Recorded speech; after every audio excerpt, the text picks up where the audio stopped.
Welcome to Sparks of History. We are extremely pleased to have with us today Rabbi Pini Dunner. Rabbi Dunner began his rabbinic career in Russia as the assistant rabbi in Moscow's iconic Choral Synagogue. Rabbi Dunner later served as a rabbi in London and in 1998 presided over the launch of the innovative Saatchi Synagogue for young Jewish professionals in London's West End. Currently, Rabbi Dunner is the senior rabbi of the Beverly Hills Synagogue in California. Rabbi Dunner also serves on the Executive Committee of the Rabbinical Council of America, the RCA, and on the board of the Israel Christian Nexus, an interfaith organization focusing on cross-communal advocacy and support for Israel. Rabbi Dunner is a noted author. His works include Mavericks, Mystics, and False Messiahs, episodes from the margins of Jewish history, and Hearts and Minds 1 and 2, 2 being a fairly recent release, which is an original look at Jewish festivals and significant Jewish dates. Rabbi Dunner, thank you so much for being with us. We appreciate it very much. I appreciate that glowing introduction. I must speak to you more often. Absolutely. Anytime. We're known for our glowing introductions. Just to get started, your impressions regarding your recent missions trips to Israel after the brutal massacre of October 7th on Simchat Torah. What were your general impressions? What stood out? And what were some of the messages that you brought back to your community in LA, Beverly Hills? Well, firstly, I've been 3 times to Israel since October 7th. I'm going to talk about each of those separately because each of them was quite different. Each of the visits was quite different. But before that, I'll tell you a little bit about the makeup of my community in Los Angeles, because Los Angeles is a world away from Eretz Yisrael. Beverly Hills in particular, some might think is a world away even from Los Angeles. So our community is devoted to Israel and Israeli causes and to the furtherance of Judaism and Jewish life and Jewish culture in a way that many Israelis never quite get. And I know that you're not a born Israeli, but when you meet Israelis who are born in Israel, first, second, third generation, their sense of American Jewry and the diaspora is of being somewhat distant from the values and the ideas and ideals of Israel, of Eretz Yisrael, Medinat Yisrael.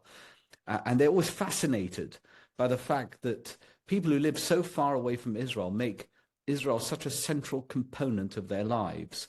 And I have to tell you that this is something that cuts across the board, because while there is a lot of dissent, dissension, disagreement, controversy in Israel between different factions and communities, let's say between the Datiim Umiyim and Chilonim, Haredim, all the different sections, and as vibrant as they are, some of they constantly knocking against each other, and there's tension between these communities on the values that they hold dear and those that they consider to be, not as valuable. Let's put it that way. When you come to the diaspora, you don't sense that at all. It's across the board, and I'm going to give it to you in the following way. Over the past 2 days at my shul, there's a division of an organization called Stand With Us. Stand With Us was set up 22 years ago. I'm sure you've heard of it. They have a wonderful representative in Israel called Michael Dixon, who has a British accent like me. That's why he's so eloquent, of course.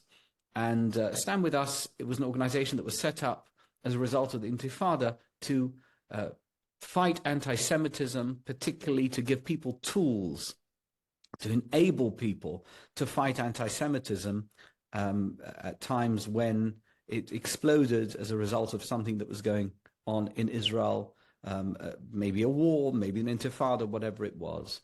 And Roz Rothstein, together with her husband Jerry, who were the founders, together with a lady called Esther Renser, imagined that this would be a volunteer organization that would last 6 months, a year, and once they set things up, they could go on with their lives and do what they've done, what they had done so far.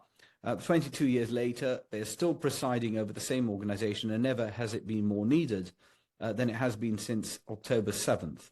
Now, Rabbis United is a division which federates rabbis from across denominations to give them the tools to help them with their communities. Now, I hosted at my synagogue, Beverly Hills Synagogue, which is a Young Israel, a convention of 50 rabbis from across the United States. We had from the East Coast, from the Midwest, from Washington State, from all across California. We had rabbis of all denominations, Reform, Conservative, and Orthodox, sitting in a room together, learning together, and sharing our experiences as we have seen them and as we have experienced them since October 7th. And this is the point I wanted to make. There was zero tension. And I'm not sure if we were having a theological discussion that we would agree on almost anything. But when it comes to the state of Israel, and when it comes to supporting the state of Israel and battling anti-Semitism in the United States, and particularly anti-Zionism, and those who are pro-Palestinian who spend their lives fighting Jews, not necessarily Israelis or Israel supporters, just Jews, there was zero dissent. We are all together, united as one, with absolutely no differences whatsoever. And it's an incredible bond that Israelis don't often understand, that the communities in America that support Israel are so incredibly strong in their support that they're willing to set aside their differences in order to make sure that that support is sustained. Now, I know that in Israel there has been unity since October 7th, although I note the cracks that are beginning to appear. But, in a sense, in Israel, you're under siege and you need to unite in order to beat back the common enemy.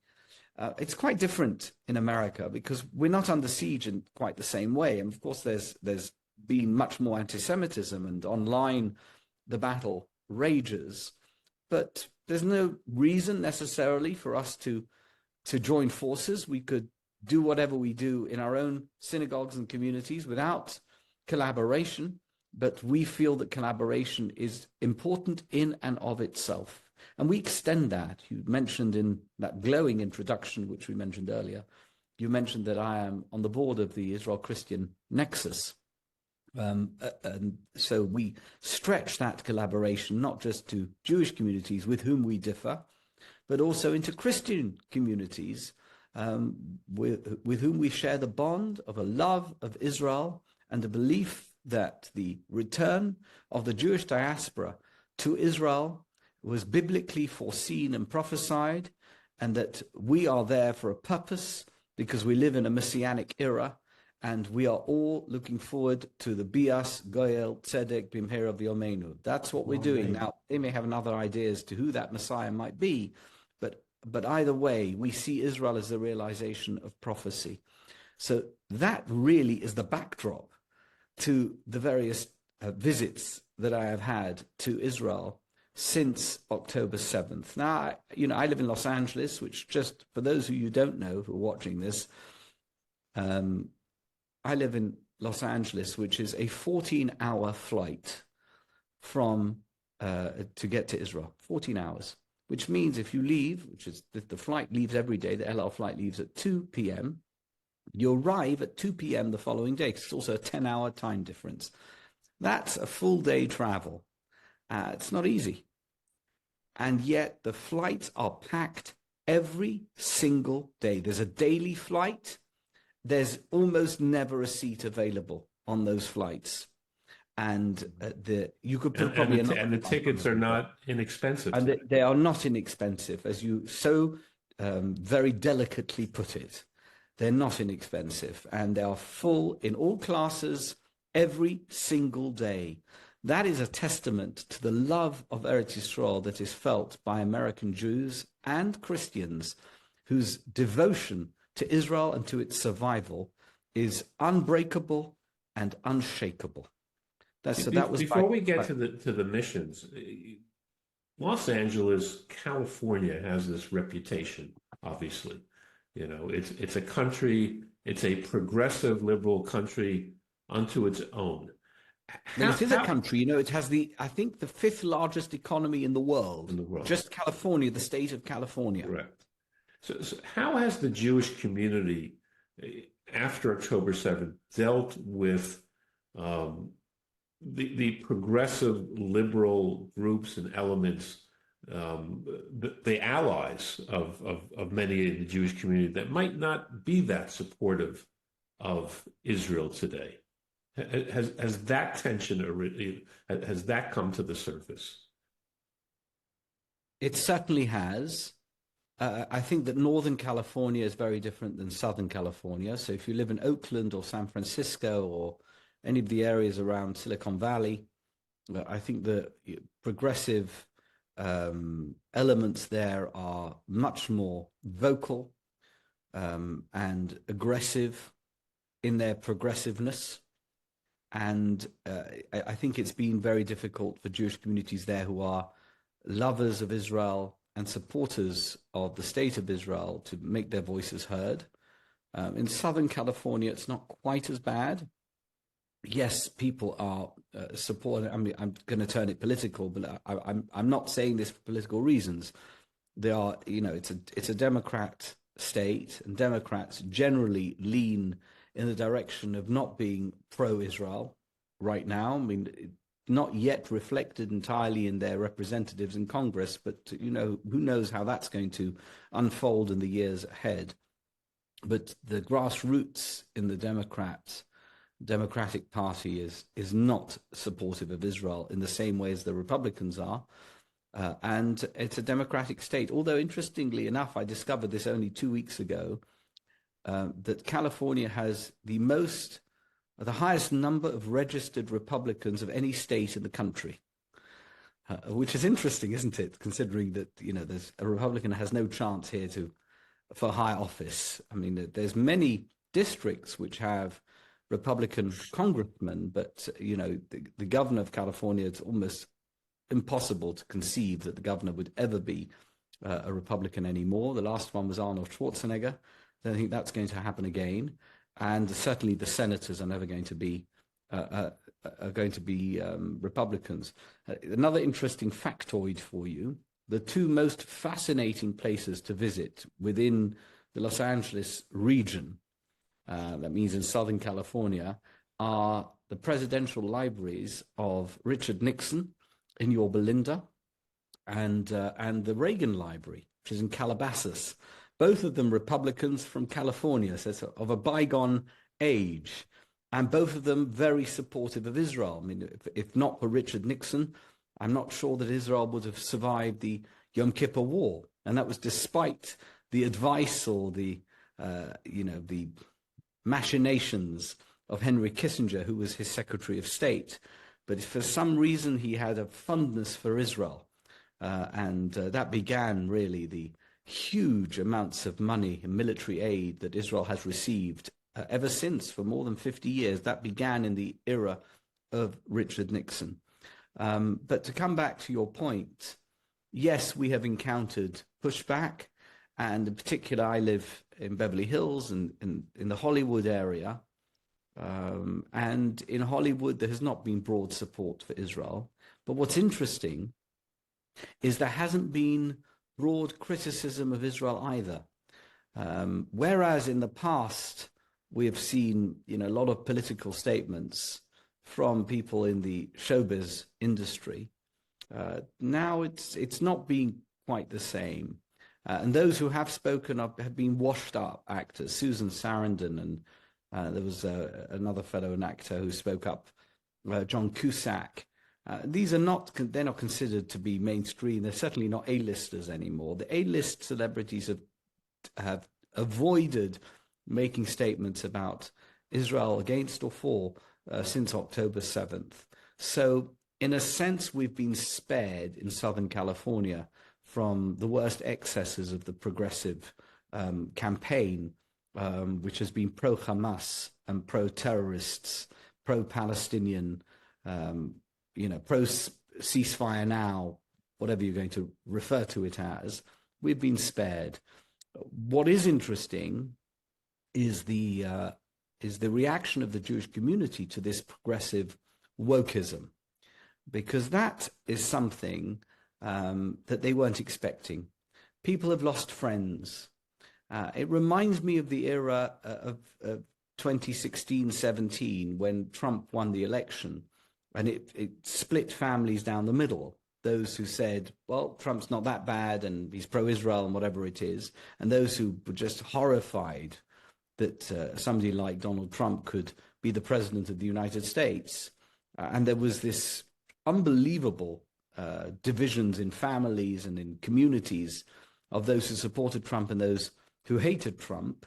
You're now seeing an interesting kind of realignment, because there's people in the Jewish community who imagine that their progressive liberal friends would remain their friends in the wake of October 7th, and perhaps even be sympathetic to the plight of Israelis or the threat to Israelis and Israel from those who wish to annihilate that country. And they've discovered that anti-Semitism is bubbling very close to the surface, not just on the far right, but on the left as well. And that has been a shock to the system. And we've seen, I heard it over the last couple of days with the rabbis from the conservative and reform communities who were with us, that there's been an unbelievable uptake. Somebody told us that they have a religious school, I guess a Sunday school, or some type of Hebrew class that they run in their conservative or reform temple, and that there's been an unbelievable increase in interest in enrolling children into Hebrew school, because they feel that their Jewish identity is suddenly more powerful than their political affiliations, and they want to associate themselves with the Jewish community. Isn't that wonderful? So I do think there's, it's a bit of a mixed bag. It's not quite as bad as it's being painted. We had our own incident in Beverly Hills where a member of our community had an anti-Semitic attack on his way to shul on Shabbat. It was reported around the world. But generally speaking, we see support, and we see that what Richard Nixon, to mention him again, used to refer to as the silent majority of, I'm going to call them normal Americans, are not on the side of woke progressives, and regard all this violence, this pro-Palestinian violence and aggressive protests with disdain and disgust. Getting back to the missions, I know we sidetracked a little bit. Again, your takeaways, impressions, and messages that you brought back to your community. I told you there was three Yes. visits. My first visit wasn't actually a mission. We had a member of our community, Ernie Goldberger, who died a few weeks after Simchas Torah, and he fought in Palmach. He was a Holocaust survivor from Hungary, who made his way to Israel during the Second World War, joined up with the Palmach, fought in 1947, 48, 49, was badly wounded, and for his recovery eventually ended up in the United States, became extremely successful, and was a backbone of the community here in Los Angeles, and eventually in Beverly Hills. He was a founding member of my community, and he passed away. He was 96 years old, and we brought him to Israel to be buried. It was his last wish, to be buried in Israel. It was 3-4 weeks into the war, well, after October 7th, or just after the war had started, and we came to Israel, and I wrote about it, and I was very taken at that moment in time with the latent shock that still hadn't dissipated. People were still in a state of shock, 3-4 weeks after the war started. They weren't quite sure what to make of it. And we were also numb in the diaspora. And I came and I met with a few people, very interesting people. I have a good friend called Yigal Karmon, who was a colonel in intelligence, who runs an organization called Memory, which everybody knows, MEMRI, that translates Arabic TV clips to show you what they're actually saying. not what they say in English, but what they say in Arabic to each other.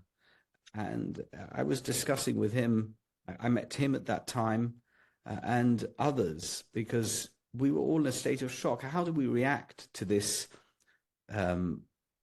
which we thought was an impossible thing to happen?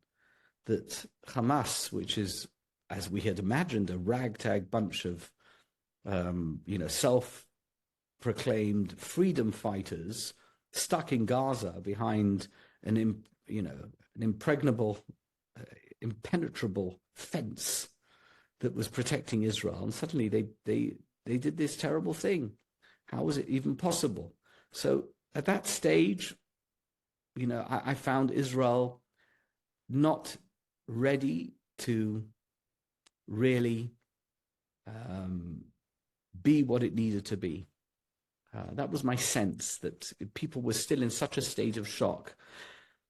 They were looking for some kind of stability in their narrative that hadn't quite got there yet. I came a few weeks later, and this time I came with a group of Reform and Conservative rabbis as part of a Jewish Federation trip. The LA Jewish Federation has organized it. And at that point in time, we went to Kfar Aza, and we went to a Bedouin village. Various members of the village had been killed, actually, by Hamas terrorists, and some of them were kidnapped. And we met with the parents of hostages. The hostage crisis was still numb from it, and in America, people were ripping down the posters and the pictures of hostages, and it was, again, very shocking to meet the parents. I felt at that stage that Israel was resolute. They knew what needed to be done, and they were ready to do it. And everybody was completely devoted to the task at hand. We need to rebuild. We need to make sure that, we met, for example, residents from Netiv HaSara, who were at that stage housed in a hotel not far from Jerusalem near Telstone. And it was very shocking to hear their take on things, but all of them said, we need to get back. We want to go back home. We don't want to be here. We don't want to be temporary residents of a hotel supported by the government. We want to be masters of our own destiny, and we want the army to do whatever it needs to do in order to make sure that we can move back to our homes, which was amazing. So there was that resolute aspect to it. The third mission was with members of our community, and we saw that a new change, a country that is prepared for the long haul. There is a realization in Israel that this war, even when there is a day after, is not over. I'm not even sure what the day after means. I know they're now discussing a ceasefire over Ramadan, but what I was hearing was that this is a war that's going to be ongoing for quite some time, even if there's no guns firing and no rockets coming in from Gaza, because we need to make sure that we secure our borders. You cannot have a country which has no borders, and which, where people don't feel safe close to the border. It's inconceivable. There's nobody who would want to live in a country where that is the case. And three very different experiences as far as I was concerned in the three visits that I've had to Israel. I'm coming again after Pesach, and I'm expecting things will be changed again. It's a fluid situation. I'm sure that you recognize many of the things I'm saying, but it's a fluid situation. Absolutely. As a writer on Jewish history, where do you think, Rabbi Dunner, that the current events fit into the patterns of Jewish history? Is this a turning point in terms of where the state of Israel is going, where Israel-American Jewry relations are, where Israel-American relations are going? And from a practical point of view, And theologically, how do you fit this in? You've obviously written a lot about history and a lot of the quirky parts of, if that's the right word, the mavericks and false messiahs. Where do you think this fits in? Theologically, I think we're living in prophetic times. So think of Ezekiel, Yecheskel, Yeshaya, Isaiah, the minor prophets, Micah. Think of how they wrote in these prophetic terms about end of days scenarios, and how things will appear drastically bad even as the prize is so tantalizingly close. In that respect, I think I very much subscribe to the vision. I'm not speaking about in terms of Ruach HaKodesh, but the vision of Rav Kook. And I'm not saying he got everything right, but he got the vision thing right. The vision thing is very important. And I think that there were many Gedolim in his era who didn't have that vision thing, who were thinking in practical terms. They were thinking still in terms of shtadlonus to the goyim.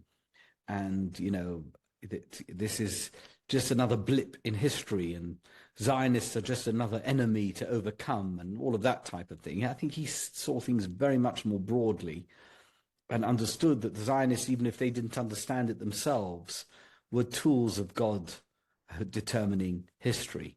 And in the same way, I don't know if you've read the book by Rav Druckmann, Kimma. It's been translated into English.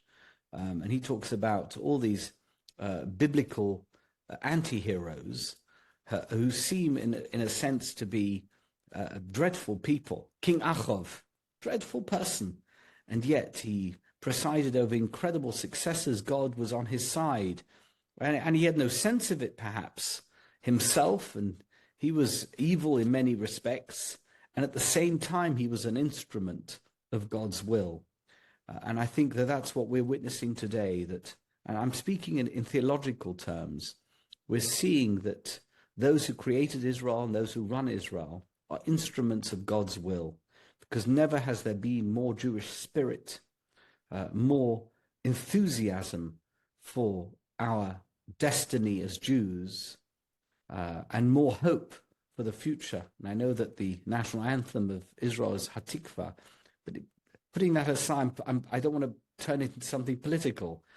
The concept of tikva in Judaism was not something which was widely pronounced in history over the past 2,000 years.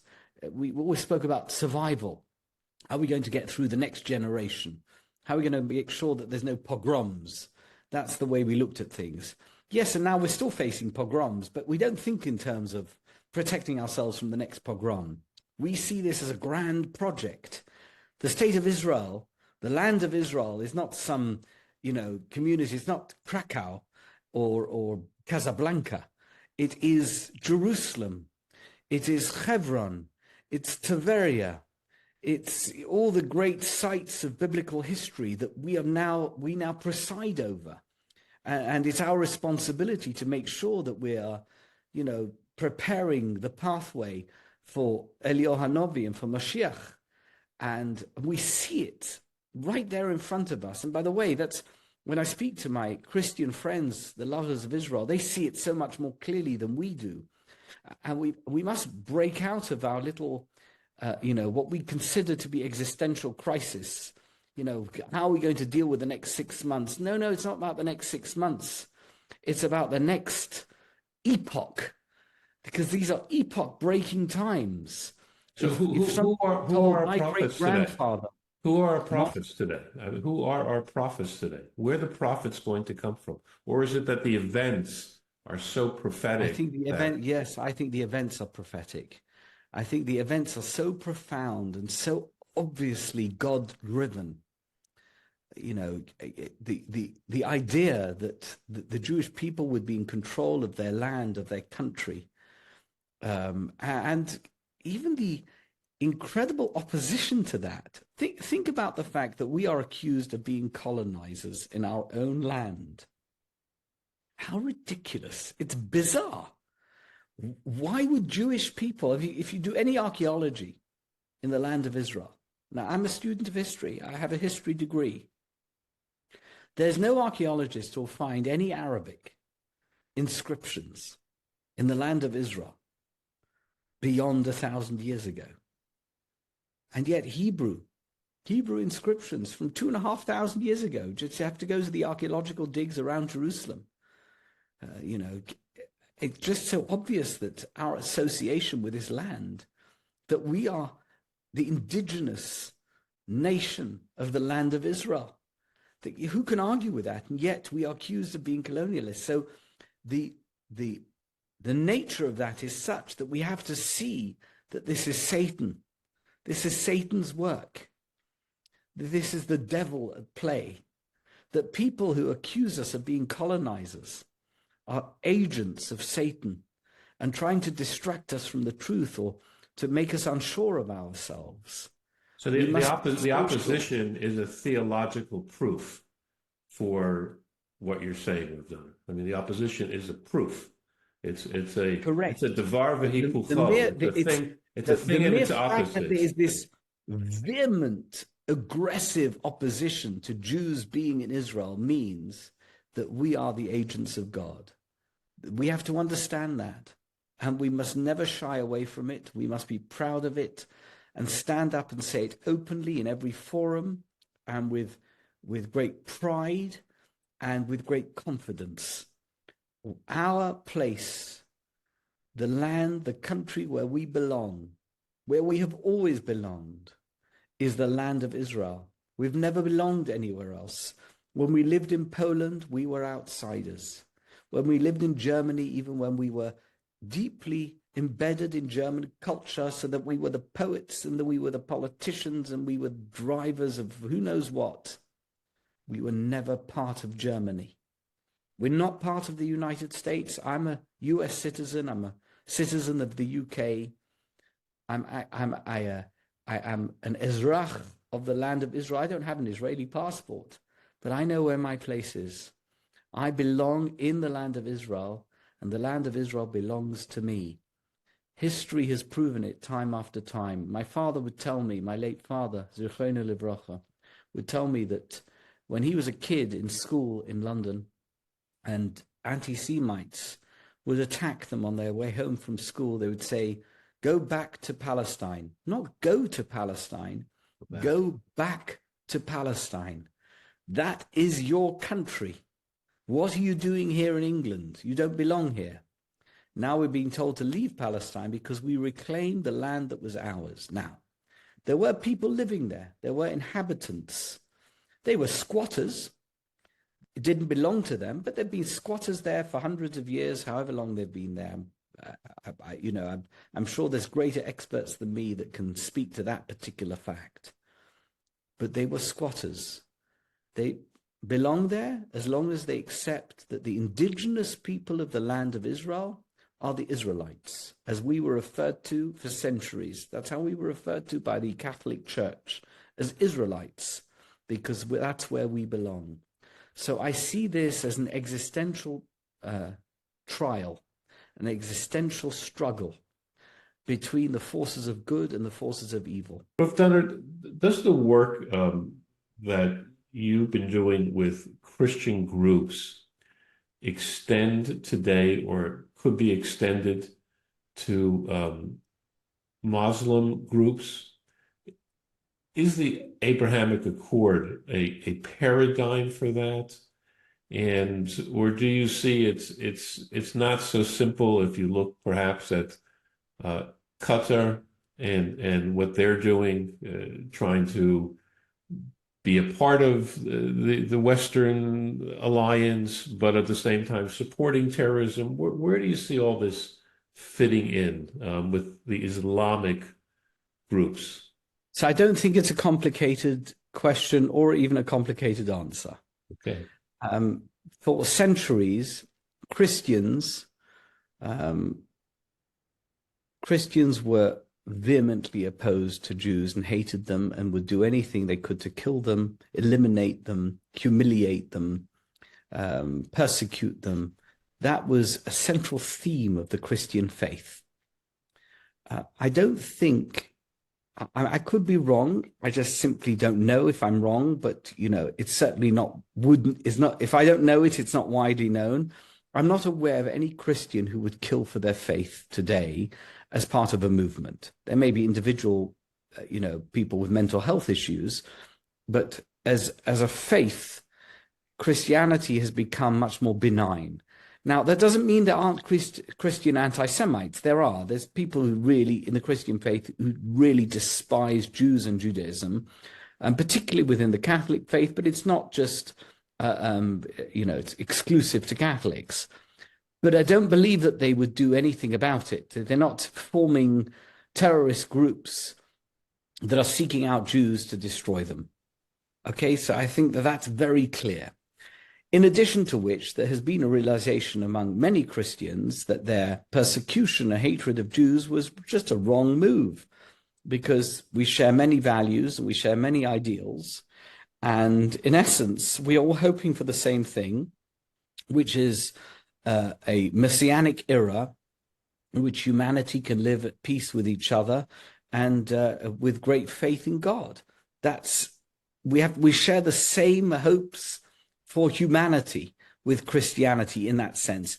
Even if we disagree in terms of dogma with Christians, broadly speaking, we aim for the same thing. So there's many Christians who see Jews not as a threat, but as partners, even if there's disagreements, as partners towards an important cause. The same cannot be said of the Islamic world. The Islamic world hasn't yet matured in those terms. And there's still, and you're talking about 1 billion people. So even if it's a fairly small fraction of them, it's still huge numbers. The animosity towards Jews and, by the way, towards Christians is huge. And even as they say, their scholars say, we include Jewish holy men and events in our Quran, and we include Jesus and Christianity in our Quran. The fact is that Jews and Christians are regarded as not worthy and certainly not equal to Muslims in any way, shape, or form. Now, those who practice their Islam in a milder form have come to the realization, and they have somewhat matured, have come to the realization that the world is broader than just their Muslim community. And in order to get on in the world and to realize their dreams as human beings and as people of faith, one has to cooperate with other faiths, which includes the Jewish faith and the Christian faith, and I'm assuming the Hindu faith and all the other faiths that exist. And that being the case, they are willing to look aside or look away from some of the more radical teachings within their faith in order to accommodate partnerships with, and in the case of Israel, with Jews and with Jews living in their ancestral homeland. That's a new phenomenon. It's something that didn't really exist even 100 years ago, and not 50 years ago. It's something that's only really begun to emerge in the last 20 years. And it's still on very rocky ground. It's not on a firm footing at all. And it probably has hundreds of years to develop. Listen to what I'm saying, hundreds of years. It's not something that's going to happen in the next 5 years or 10 years. It's hundreds of years to allow a faith like the Islamic faith to evolve to a place where it can be like the Christians are today with Jews and Muslims, that they can accept them for who they are, not hate them and want to kill them. That's going to take a long time. And there will be moments where we think all problems have been resolved. And there will be moments when we think that the clock has turned back and it couldn't possibly be darker. I think that's one of the moments that we're in at the moment, where Islamic radicals and their foolish partners in the West have the upper hand. That will change again. I have no doubt, with every recession, you always hear people say, don't worry, there's always an end to the recession. Good times follow bad times. And I do believe in that. The good times will follow these bad times, and the Abraham Accords will get back on track. But there will no doubt be hurdles and bumps and difficulties and challenges in the future, which will tragically equal October 7th in one way or another. And it's a learning curve for those who practice the Islamic faith. They need to, like we did, Chazal took some of the harsher elements of Torah Shebichsav and turned them into Torah Shebal Peh. And, in a sense, we know that, for example, there are many capital crimes for which people should get capital punishment. And Chazal said, we don't do it. Rabbi Akiva said somebody who kills, Beis Din that kills once in 7, maybe once in 70 years, is considered a murderous Beis Din. That's not to say that the crimes, I'm talking about the faith crimes that were committed, were not worthy of capital punishment, but they were the rules and regulations that were put in place for the judiciary in those days was such that the likelihood of an outcome of capital punishment was very limited indeed. So I think that hasn't quite happened in the Islamic world, and therefore they're not quite at that stage. So the Abraham Accords is a flash of light in a broad environment of darkness. And that darkness, we need to continue to shine that light. And those people who are willing to spread that light need to be celebrated and need to be rewarded for being willing to spread that light. But there will be plenty of Islamic fundamentalists who will battle that until their last breath. And will do everything they can to turn the clock back so that we live back in the Middle Ages. Qatar is one of those countries. Qatar is an evil regime. It's one small family, the Al-Thani family, who pretend to be Western, but it's all fake. They are Islamic fundamentalists who support the Muslim Brotherhood, who willingly paid for Hamas to build those tunnels under Gaza, who trained Hamas operatives who were the murderers of October 7th, who continue to defend them in the West, whilst masquerading as neutral party, as they refer to themselves as honest brokers. They're not honest at all, and they're certainly not brokers. Their sympathy lies with Hamas and with the Muslim Brotherhood and with the most evil and pernicious elements of the Islamic faith.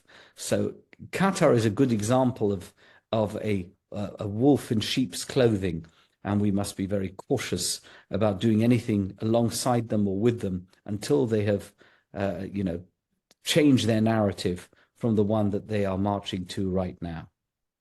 In conclusion, Rabbi Dunner, the Purim story, what do you take out of the Purim story, maybe just one thought as it relates to current events? I think the most remarkable element of the story, of the Purim story, is Achashverosh. He's not focused on a lot. Haman is evil. He's easy, we all need a villain. And Mordechai and Esther are the goodies in the script.